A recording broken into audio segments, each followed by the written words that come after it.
Welcome lovers, welcome to the physics lover Aman Kumar YouTube channel. Physics की दुनिया में आप सभी लोगों का स्वागत है। आज हम लाइट का एक बहुत ही इंपॉर्टेंट क्वेश्चन लेकर के आए हैं जो कि जेई नीट और अपने बोर्ड एग्जामिनेशन के लिए बहुत ज्यादा इंपॉर्टेंट है।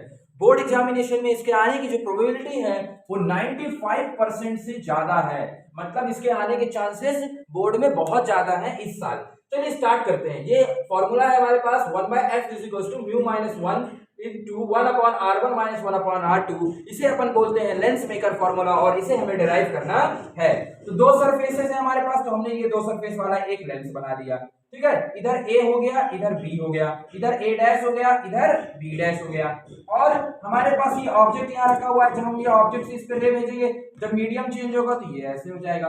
फिर इसके बाद फिर से मीडियम चेंज होगा, जाना इसको ऐसे चाहिए था, देखो ऐसे जाना चाहिए था, लेकिन मीडियम चेंज होने की वजह से क्या होगा, ये ऐसे हो जाएगा। ये तो आपको पता है ना कि जब कभी भी क्या होता है कि एक रे ऑफ लाइट एक मीडियम से दूसरे मीडियम में जाती है तो वो क्या होता है, या तो सेंटर ऑफ कर्वेचर के पास आ जाती है या तो उससे क्या होती है, दूर चली जाती है। तो हमारे पास ये हमारी एक्चुअल रे ऑफ, मतलब कि जाना एक्चुअली इधर साइड से था, लेकिन हमारी रे ऑफ लाइट इधर साइड चली गई। ये डायग्राम आप पहले बना लीजिए कि हमारे पास दो सरफेस है। इसका इस वाली सरफेस का हमारे पास जो रेडियस ऑफ कर्वेचर है वो r1 है, इस वाले का हमारे पास जो रेडियस ऑफ कर्वेचर है वो क्या है, r2 है। हमारे पास रे ऑफ लाइट ऐसे गई, फिर थोड़ा सा डाइवर्ट होकर के ऐसे गई, फिर जाना ऐसे चाहिए था लेकिन डाइवर्ट होकर के ऐसे आ गई। इसे बोल दो आप आई डैश और इसे बोल दो आप आई। ठीक है ना, ये हमारा बन गया। अब आपको इस फॉर्मूले को डिराइव करना है। जब आपको इस फॉर्मूले को डिराइव करना है तो इस फॉर्मूले को डिराइव करने के लिए हमें किस फॉर्मूले का इस्तेमाल करना होगा, जो हमने पिछले लेक्चर में देखा था। हमने पिछले लेक्चर में गोलीय दर्पण यानी गोलीय सरफेस जो थी, स्फेरिकल सरफेस के द्वारा हमने प्रकाश का अपवर्तन यानी रिफ्रैक्शन ऑफ लाइट हमने देखा था। उसमें हमने ये फॉर्मूला देखा था कि mu by v minus of 1 by u is equal to mu minus 1 into r. ये फॉर्मूला आपने पिछले क्लासों में देखा है, तो इस फॉर्मूले का आपका इस्तेमाल करके करना है।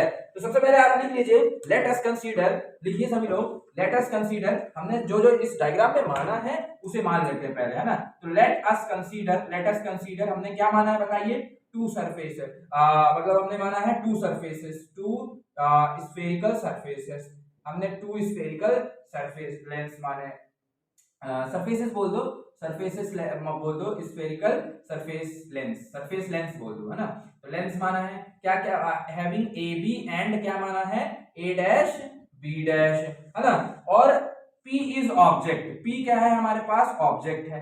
P इज ऑब्जेक्ट फॉर, है ना, P is object for A B. अच्छा, इसको करने से पहले आप ऐसा करें, इतना आपने मान लिया है, फिर इसके बाद आप यहाँ ऐसे शुरू करें, यहाँ पे ऐसे शुरू करें। इसकी जो डिस्टेंस होगी आपकी क्या होगी, u होगी। इसकी जो डिस्टेंस होगी आपकी क्या होगी, v होगी। और इसकी जो डिस्टेंस होगी आपकी क्या होगी, ये v डैश मान लेते हैं इसे, है ना। ये दूरी v और ये दूरी जो होगी हमारे पास v डैश, और ये वाली जो दूरी होगी हमारे पास क्या हो जाएगी, u हो जाएगी। और r1 और r2 हमारे पास दिया हुआ है।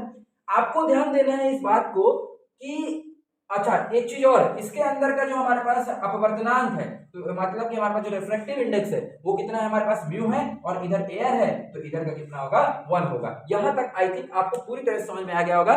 लेंस के अंदर जो रिफ्रैक्टिव इंडेक्स है उसे हमने म्यू मान लिया, और बाहर का 1 मान लिया, और इधर भी क्या मान लिया, 1 मान लिया। अब ये जो हमें लेंस मेकर फॉर्मूला ड्राइव करना है, इसको हमने बात करी कि इसको ड्राइव करेंगे हम उस वाले फॉर्मूले से, mu by v minus 1 by u is equal to mu minus 1 upon r. तो वो एक स्फेरिकल सरफेस के लिए लगाना होता है। तो हमारे पास दो स्फेरिकल सरफेसेस है, एक ए बी है, एक ए डैश बी डैश है। तो चलिए बात करते हैं सबसे पहले ए बी स्फेरिकल सरफेस के लिए, है ना, है ना। तो चलिए अपन ए बी सरफेस के लिए बात करते हैं। फॉर ए बी सरफेस, पूरी बातें ए बी सरफेस के लिए करेंगे। तो ए बी वाली सरफेस जो है उसके लिए अपन बनाए, अगर डायग्राम बनाए, तो ए बी वाली सरफेस के लिए जो हमारा ऑब्जेक्ट है वो क्या है, पी है, जो यू दूरी पर है। और जो इमेज बन रही है हमारे ए बी वाली सरफेस के लिए, अगर ये वाली कुछ देर में तुम ना ये वाली सरफेस को भूल जाओ, ए डैश बी डैश सरफेस को भूल जाओ।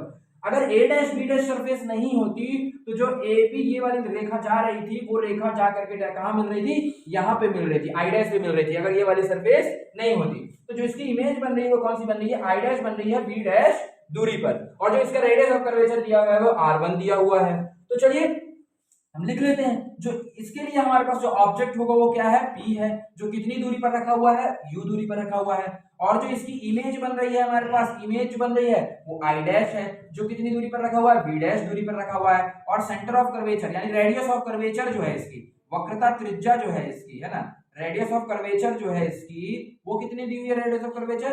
रेडियस ऑफ कर्वेचर इसकी r1 दी हुई है ना। अपन फॉर्मूला डिराइव कर रहे हैं, इसमें हमने ऑब्जेक्ट को u बोला। अब इसमें सिंबल मत लिखना, इसमें सिंबल मत लिखना कि u प्लस होगा माइनस होगा कुछ भी होगा, ये सिंबल मत लिखना, क्योंकि दो अपन मान रहे हैं ना कि ये वाली सरफेस नहीं है, लेकिन है तो ये वाली सरफेस ना। अपन वो सवाल करने के लिए मान रहे हैं कि ये वाली सरफेस नहीं है, ये वाली सरफेस अपन सवाल करने के लिए मान रहे हैं कि नहीं है। अपन अलग अलग सेपरेट निकालना चाहते हैं, इसका a डैश b डैश का सेपरेट निकालेंगे, ab का सेपरेट निकालेंगे और a डैश b डैश का सेपरेट निकालेंगे और ऐड कर देंगे। क्या सेपरेट निकालेंगे? जो हमने गोलीय सरफेस यानी स्फेरिकल सरफेस का पिछले लेक्चर में रिफ्रैक्शन यानी अपवर्तन का फॉर्मूला पढ़ा था, ab के लिए लगाएंगे और a डैश b डैश के लिए लगाएंगे सेपरेटली। और इसमें हम सैंपल नहीं लिख रहे होंगे जब भी निकालेंगे।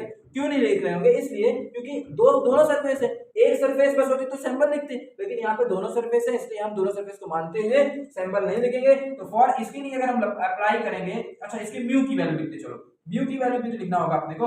म्यू मतलब क्या होता है? n2 बाय n1, मतलब कि सामने वाले का रेजिस्टेंस अपॉन रेजिस्टेंस कहां जाएगा, सॉरी, सामने वाले का रिफ्रैक्टिव इंडेक्स अपवर्तनांक और इधर वाले का, सामने वाले का रिफ्रैक्टिव इंडेक्स और इधर वाले का रिफ्रैक्टिव इंडेक्स। तो इस सरफेस में यहाँ लेंस है और इधर क्या है हमारे पास? इधर एयर है, तो लेंस का म्यू है अपॉन इसका 1 है, तो इसका क्या आएगा? Mu by 1। तो म्यू, इसका म्यू कितना आ गया? म्यू के बराबर ही आ गया। अब आप सोच रहे होगे भैया आप इसको कुछ और मान लेते, म्यू ही इसलिए माने हैं क्योंकि वो म्यू के टर्म्स में फिर निकालना आसान रहेगा, इसलिए हमने अंदर के लेंस का मान लिया म्यू और बाहर का 1 मान लिया, एक वेरिएबल हट गया। नहीं तो n2 और n1 दो वेरिएबल थे, तो हमने एक वेरिएबल को हटाने के लिए हमने म्यू ही मान लिया। क्या करते हैं रिफ्रैक्टिव इंडेक्स निकालने के लिए? सामने वाले का अपॉन दिस वाले का, ये म्यू की वैल्यू आ गई। अब लगाते हैं इसमें रिफ्रैक्शन का फॉर्मूला। क्या होता है रिफ्रैक्शन का formula? Mu by v minus 1 by u is equals to 1 upon r1, sorry, mu minus 1 upon r, mu minus 1 upon r, ये होता है। तो अगर हम इसके लिए लगाएं, ए बी सरफेस के लिए लगाते हैं, तो ए बी सरफेस के लिए हमारे पास क्या आएगा? ए बी सरफेस के लिए लगाएंगे तो म्यू की जगह म्यू ही आएगा और v की जगह v यानी इमेज वाली दूरी कितनी दी हुई है? v डैश दी हुई है, माइनस u ऑब्जेक्ट वाली तो u ही दी हुई है और इसमें म्यू माइनस 1 अपॉन r1 हो जाएगा इसका, ठीक है ना। ये हो जाएगी हमारा पहला वाला इक्वेशन, ठीक है। ये किस सरफेस के लिए हमने लगाया है? ए बी सरफेस के लिए। चलिए बात करते हैं for A dash B dash surface के लिए। तो A dash B dash surface के लिए ऑब्जेक्ट कौन होगा? सबसे बड़ी बात ये है। तो A dash B dash surface का अगर हम बनाएंगे तो ध्यान देना, ए डैश बी डैश सरफेस में हमारे पास r2 है और इसके लिए एक चीज आपको याद रखनी है कि जो पहले वाले की इमेज थी वही दूसरे वाले की क्या बनेगी? ऑब्जेक्ट बनेगी। तो पहले वाले की इमेज आई डैश थी, तो आई डैश जो होगा इसके लिए क्या होगा? ऑब्जेक्ट बनेगा, जो कितनी दूरी पर है? वी डैश पर है। और जो इसकी इमेज होगी वो क्या बनेगी? हमारे पास आई बनेगी, जो कि कितनी दूरी पर है? वी दूरी पर है। और इसका radius of curvature ROC, radius of curvature कितना दिया है? r2 दिया हुआ है। ये हमारे पास जो इमेज कितना हो गया, रेडियस ऑफ कर्वेचर कितना हो गया। अब ए बी से किस सरफेस के लिए हम बात कर रहे हैं? ए डैश बी डैश सरफेस के लिए बात कर रहे हैं, ठीक है ना। अब इसके लिए भी रिफ्रैक्टिव इंडेक्स लिखते हैं। चलो रिफ्रैक्टिव इंडेक्स का जो रेशियो होगा वो लिखते हैं। तो रिफ्रैक्टिव इंडेक्स अगर हम लिखेंगे तो रिफ्रैक्टिव इंडेक्स इसके लिए भी हमारे पास कितना लिखेंगे? इसको भी म्यू से डिनोट करेंगे और n2 बाय n1 होगा। तो इधर साइड वाला क्या है हमारे पास? एयर है 1 और इधर साइड वाला म्यू है, तो इसके लिए उल्टा आ जाएगा, 1 बाय म्यू आ जाएगा, ठीक है ना। बस यही अंतर है। ऊपर वाले के लिए रिफ्रैक्टिव इंडेक्स कितना आया था? म्यू आया था। इस वाले सरफेस के लिए म्यू था, इस वाले सरफेस के लिए 1 बाय म्यू। तो इसके लिए हमारे पास रिफ्रैक्टिव इंडेक्स जो आ गया 1 बाय म्यू आ गया। अब इसके लिए भी यही फॉर्मूला लगाते हैं, mu by v minus 1 by u is equal to mu minus 1 upon r। तो हमारे पास म्यू की जगह क्या लिखेंगे? 1 बाय म्यू। और v की जगह क्या लिखेंगे? इसमें v इमेज v ही होगा और u की जगह क्या लिखेंगे? u ऑब्जेक्ट v डैश पर है और माइनस बराबर म्यू की जगह 1 बाय म्यू माइनस 1 और r की जगह ROC की जगह इसमें हम रेडियस ऑफ कर्वेचर की जगह r2 लिखेंगे। सॉल्व करते हैं इसको, तो सॉल्व करेंगे तो हमारे पास 1 बाय म्यू v आ जाएगा। यहाँ से हमारे पास म्यू को नीचे भेज दिया हमने और माइनस और 1 बाय v डैश आ जाएगा बराबर। इसको सॉल्व करेंगे तो ये हमारे पास कितना आएगा? 1 minus mu upon mu r2 आ जाएगा। इस म्यू को एक काम करो, इधर साइड मल्टीप्लाई कर दो, इधर भेज दो, ऊपर भेज दो। तो इधर भेजोगे तो ये म्यू इधर भी आ जाएगा और ये म्यू भी जब जाएगा दोनों से मल्टीप्लाई होगा, है ना। तो ये म्यू इधर भी ऐसे लिखो इसको अच्छे से, म्यू इधर भी और v डैश बराबर 1 माइनस म्यू अपॉन r2। यहाँ से म्यू समाप्त हो जाएगा। यहाँ से हमें क्या प्राप्त हो जाएगा? 1 बाय v। यहाँ से ऊपर लिखते, चलो ऊपर लिख देते हैं इसको, है ना। यहाँ से हमें क्या मिल जाएगा, है ना। यहाँ से हमें क्या मिल जाएगा? देखो यहाँ से हमें क्या मिला? 1 by v minus mu by v dash बराबर 1। इसके काम करो, माइनस बाहर निकालो, तो माइनस में बाहर निकालोगे तो क्या बन जाएगा? ये म्यू माइनस 1 बन जाएगा अपॉन R2। ये हमारी क्या बन गई, सेकेंड इक्वेशन। ये फर्स्ट इक्वेशन पहले से हमने निकाला था। अब हमने पहले भी बात करी थी कि इस सरफेस के लिए निकाल लो और इस सरफेस के लिए निकाल लो और दोनों को क्या कर दो, ऐड कर दो। दोनों को ऐड कर देते, चलो दोनों को जब ऐड करेंगे अपन, व्हेन वी विल ऐड बहुत, जब हम दोनों इक्वेशंस को ऐड करेंगे, इन दोनों को ऐड कर दो, इन दोनों को ऐड कर दो। जब इन दोनों को आप ऐड करोगे तो कितना आएगा, देखो 1/v इसमें है, म्यू बाय v इसमें प्लस में है, माइनस में है और इसमें प्लस में है, तो ये दोनों कट जाएंगे, तो ये सी कैंसिल हो जाएगा हमारे पास। तो बचा क्या, 1/v minus 1/u is equals to, इसको ऐड करना है तो हमारे पास क्या आएगा, mu minus 1 upon R2 minus में और ये plus mu minus 1 upon R1। इससे क्या करो, एक काम करो, 1/v minus 1/u is equals to, इससे म्यू माइनस 1 कॉमन ले लो तो म्यू माइनस 1 कॉमन आ जाएगा इधर साइड, तो हमारे पास कितना बचेगा, माइनस ऑफ R2 और प्लस R1, है ना। देखो फॉर्मूला ये ड्राइव करना था हमारे पास, तो ये वाला टर्म तो आ गया 1/R1 और माइनस 1/R2, म्यू माइनस 1 आ गया।